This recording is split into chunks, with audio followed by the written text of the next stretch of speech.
जय श्री राम।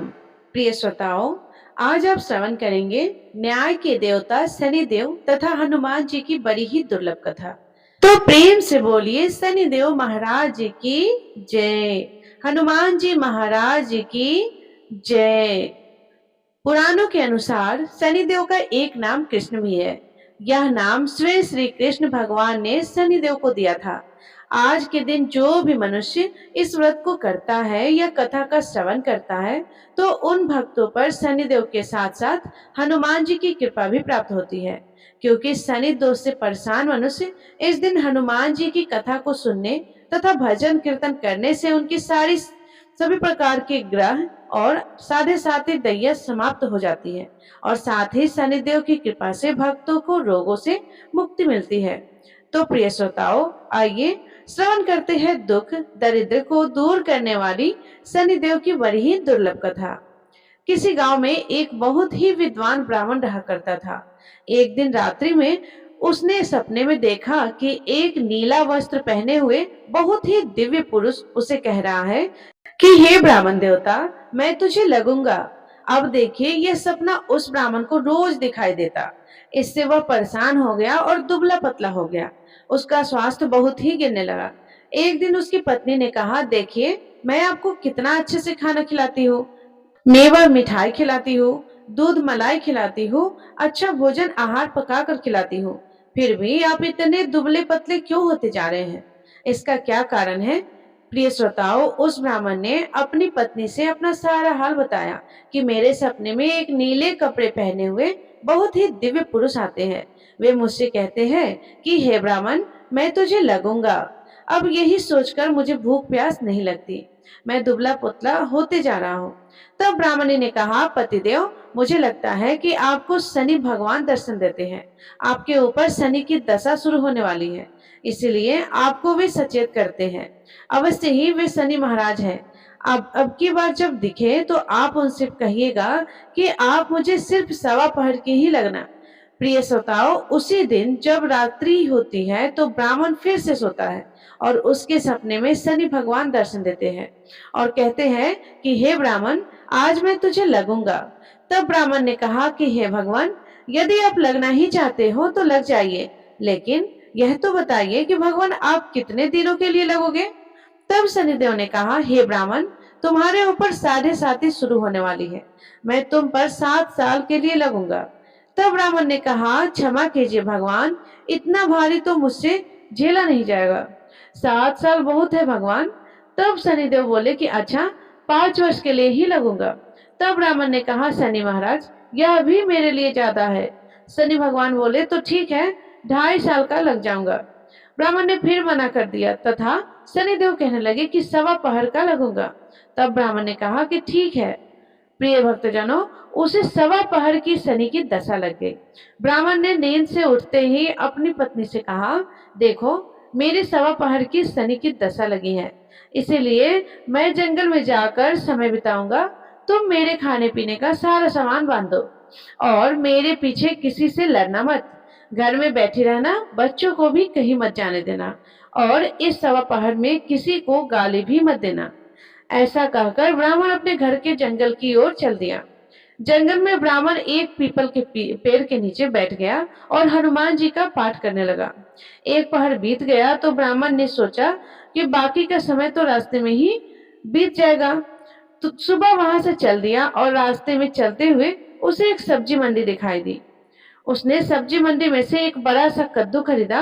कद्दू खरीदकर अपनी चादर में लपेट कर वहां से चल दिया। तभी रास्ते में शनि महाराज एक साधु का वेश बदलकर उसके पास जाते हैं और कहते हैं कि तुम्हारे चादर में क्या है? ब्राह्मण ने कहा कि हे साधु महाराज, मेरी इस चादर में तो कद्दू है। साधु ने कहा कि अच्छा, कद्दू है तो दिखाओ। जब ब्राह्मण ने अपना चादर दिखाया तो आश्चर्यचकित हो गए, क्योंकि उसमें उस राज्य के राजा के बेटे का कटा हुआ सर था। यह देखते ही साधु महाराज, जो कि शनिदेव थे, उस ब्राह्मण को लेकर राज दरबार में पहुंच गए और राजा से कहने लगे कि महाराज, यह देखिए, यह दुष्ट दुराचारी आपके पुत्र की हत्या करके उसके सिर को काट के अपने चादर में लेकर घूम रहा था, इसे आप दंडित कीजिए। प्रिय श्रोताओं, राजा ने जब सुना कि उस ब्राह्मण ने उसके पुत्र को मार दिया है, राजकुमार की हत्या कर दी है, तब राजा बहुत ही क्रोधित हुआ और उसने कहा कि मुझे मत दिखाओ, मुझसे यह सब कुछ देखा नहीं जाएगा। हे सैनिकों, तुम इसे तुरंत ले जाओ और इसे सूली पर चढ़ा दो। जब नगर में यह समाचार फैला तो कि राजा के पुत्र का सिर कट चुका है, एक ब्राह्मण ने उसकी हत्या कर दी है, तो नगर में हाहाकार मच गया और उस ब्राह्मण को सैनिक सूली पर चढ़ाने के लिए ले गए। जब फांसी पर चढ़ाने ही वाले थे, तब जैसा कि नियम होता है कि मरने वाले से उसकी अंतिम इच्छा को पूछा जाता है, तो सैनिकों ने भी ब्राह्मण के अंतिम इच्छा को पूछा। सैनिकों ने कहा कि हे ब्राह्मण, बताओ तुम्हारी अंतिम इच्छा क्या है। तो प्रिय श्रोताओं, ब्राह्मण ने सोचा कि यदि किसी प्रकार कुछ समय तक के लिए फांसी रुक जाए तो शनि की दशा का 1.25 पूरा हो जाएगा। यह सोचकर उसने कहा, भाई, मैं बचपन से नित्य बालाजी की कथा कहता और सुनता आया हूँ, आज मरने से पहले अंतिम बार कथा कह लेने दो। अब क्या था, फांसी देने वाले सैनिकों ने उसकी आखिरी इच्छा पूर्ण होने तक फांसी को रोक दिया। कहानी कहते कहते 1.25 पूरा हो गया, शनि की दशा खत्म हो गई। अब इधर देखिए कि राजा का जो पुत्र था, राजकुमार, वह जंगल से शिकार खेलकर वापस राजमहल में आ गया। राजमहल में राजकुमार को देखते ही राजा बड़ी ही प्रसन्न हुआ, लेकिन मन ही मन उसे डर भी लगा, यदि उस निर्दोष ब्राह्मण को फांसी चढ़ा दिया गया होगा तो ब्राह्मण हत्या का दोष लग जाएगा। अब क्या था, राजा ने 2 घुड़सवार को जल्दी से फांसी घर की तरफ दौड़ाया और ब्राह्मण को आदर सहित दरबार में आने का हुक्म दिया। ब्राह्मण राज दरबार में उपस्थित हुआ तो राजा ने क्षमा याचना मांगते हुए कहा कि आपके बगल में जो चादर है उसे खोल कर दिखाओ। राजा की आज्ञा के अनुसार ब्राह्मण ने चादर खोली तो उसमें कद्दू था। राजा ने ब्राह्मण को बहुत सा धन दिया और पूछा, हे ब्राह्मण देवता, मुझे यह समझ में नहीं आया कि इस सब के पीछे रहस्य क्या है, यह सब क्यों हुआ, आखिर यह सब था क्या। तब ब्राह्मण ने कहा कि हे महाराज, मुझे 1.25 की शनि की दशा लगी थी, इसीलिए यह सब कुछ हुआ। राजा ने कहा, हे ब्राह्मण, शनिदेव की दशा किस प्रकार टलती है। ब्राह्मण ने कहा कि हे राजन, यदि राजा या सेठ को यह दशा लगती है तो काला हाथी या काला घोड़ा दान करना होता है, और गरीब को शनि की दशा लगती है तो पीपल की पूजा करनी चाहिए और शनि की कहानी सुननी चाहिए। तिल तेल और काला उड़द आदि का दान करे। काले कुत्ते को तेल चुपड़ी रोटी खिलाए तो शनि की दशा उतर जाएगी। अब देखिए, राजा ने उस ब्राह्मण को कद्दू वापस किया। अब घर जाकर ब्राह्मण ने कद्दू अपनी पत्नी को दिया। जब उसकी पत्नी ने सब्जी बनाने के लिए उस कद्दू को काटा तो उसके बीजों की जगह ही हीरे मोती निकलने लगे। तब ब्राह्मणी ने पूछा कि हे पतिदेव, यह सब क्या है, इसमें से हीरे मोती कैसे निकल रहे हैं, इसे कहां से लाए हैं। तो ब्राह्मण ने कहा कि हे प्रिय, जब शनि की दशा लगी थी तो यह कद्दू कुंवर का सिर बन गया था, और जब दशा उतरी है तो शनि महाराज ने कैसे निहाल कर दिया, हमें मालामाल कर दिया। तो प्रिय श्रोताओं, इस प्रकार शनिवार व्रत की कथा समाप्त होती है।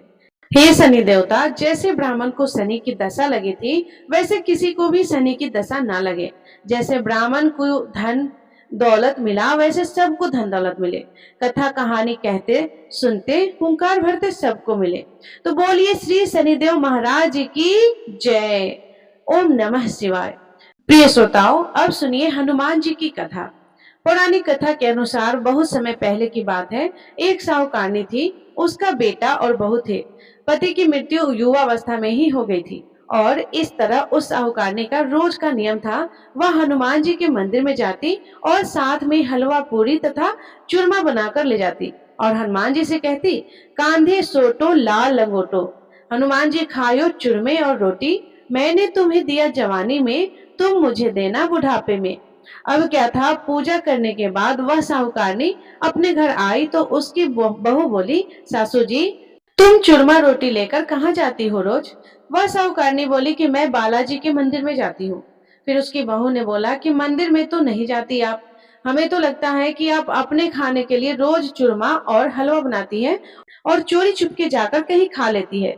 प्रिय भक्तजनों, सास अपनी बहू की बातें सुनती है तो उसे बहुत ही बुरा लगता है और कुछ नहीं बोलती है और उसका मन बड़ा ही दुखी होता है। उसे यह दुख होता है कि वो भगवान की भक्ति करती है और उसकी बहू उसे चटोरी कह रही है। अब क्या था, दुख के मारे वह जाकर अपने कमरे में सो जाती है। सोते सोते 5 दिन हो गए। हनुमान जी सपने में आए और बोले, हे साहूकारनी, तूने तो जवानी में दिया है, मैं तुझे बुढ़ापे में देता हूँ। साहूकारनी बोली कि हे हनुमान जी महाराज, आज तो आप मुझे खाने के लिए दे देंगे, लेकिन रोज कौन देगा? हनुमान जी बोले कि हे साहूकारनी, मैं तुम्हें रोज दूंगा। हनुमान जी की महिमा देखिए कि उन्होंने साहूकारनी के लिए चूरमा, रोटी, हलवा, पूरी दिया। साहूकारनी चुपचाप चूरमा रोटी खा लेती और इसी प्रकार 5-6 दिन बीतते हैं और धीरे धीरे बहू के घर में से अचानक अनाज इत्यादि खत्म होने लगती है। क्यों? उनके पास कुछ नहीं रहता, सब चीज में घाटा पड़ गया। बहू ने सोचा कि सास को 7 दिन हो गए हैं, मैंने तो उन्हें खाने को कुछ दिया भी नहीं, देखो तो कैसी है। अब देखिए, बहू अपनी सास के कमरे में जाकर देखती है तो उसने क्या देखा कि उसकी सास तो अच्छी भली मोटी ताजी है। बहू बोली कि सासू जी, मैंने तुम्हें खाने को भी नहीं दिया और तुम क्या खाती हो, इतनी स्वस्थ और मोटी ताजी हो। सास बोली कि मुझे तो हनुमान जी मीठी मीठी हलवा और रोटी दे जाते हैं, मैं वही खाती हूँ। बहू सास के पैर में गिर गई और उसे पछतावा हुआ। वह बोली, हे सासू माँ, हम तो तुम्हारे भाग्य का खाते हैं, हमारे घर में तो कुछ भी नहीं है। मैंने आपको खाना दे दिया, मैंने आपकी भक्ति को झूठा समझा, आपको चटोरी समझा, इसलिए भगवान ने मुझे दंड दिया है। 7 दिन के अंदर ही हमारे घर से अनाज, धन इत्यादि समाप्त हो गया। हे सासू माँ, अब आप ही सब कुछ संभालो, मुझे आपकी भक्ति पर विश्वास हो गया। आपने हनुमान जी को भोग लगाया जवानी में और हनुमान जी ने आपको वही भोग बुढ़ापे में लौटाया है। आपका पेट भरा हनुमान जी की महिमा अपार है, कोटि कोटि प्रणाम है। प्रिय भक्तजनों, अब क्या था, उस सास ने खुशी खुशी घर की सारी जिम्मेदारी संभाल ली और सास यानी कि वह साहूकारनी हनुमान जी को रोज चूरमा, रोटी, हलवा, पूरी खिलाती करती और हलवा पूरी चढ़ाया करती थी। फिर घर में बहुत बरकत हुई और खूब धन धान्य आने लगा। हे हनुमान जी महाराज, हे बालाजी महाराज, जैसे आपने उस साहूकारनी को दिया वैसे सबको देना, सबके घर में अन्न धन के भंडार भरे रहना, सब भला और मंगल करना। इस कथा कहानी को कहने सुनने वाले भक्तों को और अहंकार भरने वाले भक्तों को सभी को सुख समृद्धि देना। तो सभी प्रेम से बोलिए, पवन पुत्र हनुमान की जय, बजरंग बली महाराज की जय, सियापति रामचंद्र की जय, शनिदेव महाराज की जय। तो प्रिय श्रोताओ, ये थी शनिवार व्रत और हनुमान जी की पौराणिक कथा। यदि ये कथा आपको पसंद आई हो तो वीडियो को लाइक करके अपने दोस्तों के साथ शेयर जरूर कीजिएगा और कमेंट में जय श्री राम, जय शनिदेव महाराज अवश्य लिखिएगा। और यदि आप चैनल पे नए हैं तो चैनल को सब्सक्राइब करके बेल आइकन बटन को प्रेस जरूर कीजिएगा, क्योंकि जो भी वीडियो मैं अपलोड करूं सबसे पहले आपके पास पहुंच सके। धन्यवाद। राधे राधे। जय श्री राम।